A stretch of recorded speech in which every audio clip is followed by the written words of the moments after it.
Cette demande du président tchadien aux Français se heurte a priori aux conditions prévues de la présence militaire française au Tchad. L'opération baptisée Épervier ne semble pas autoriser l'armée française à de plus vastes actions.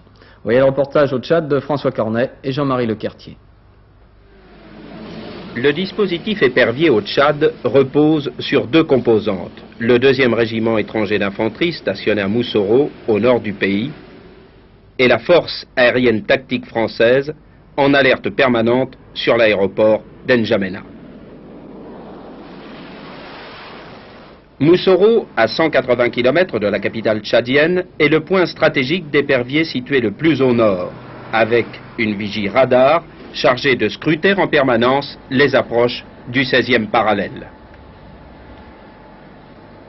Les légionnaires sont chargés de la protection de cet important radar et de la surveillance de son environnement. Leur mission est claire et bien définie. Ils sont ici en position défensive comme sentinelles d'N'Djamena et en aucun cas offensive. 24 heures sur 24, sur la base d'N'Djamena, les Jaguars et les Mirage F1 sont prêts à décoller.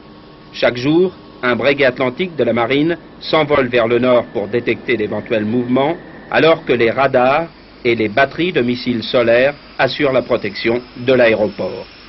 Épervier au Tchad, c'est environ 1300 hommes et une cinquantaine d'avions. Ces forces françaises sont ici à la demande du gouvernement d'N'Djamena pour faire face à la menace libyenne et pour s'opposer à toute action terrestre ou aérienne au sud du 16e parallèle contre les forces régulières tchadiennes.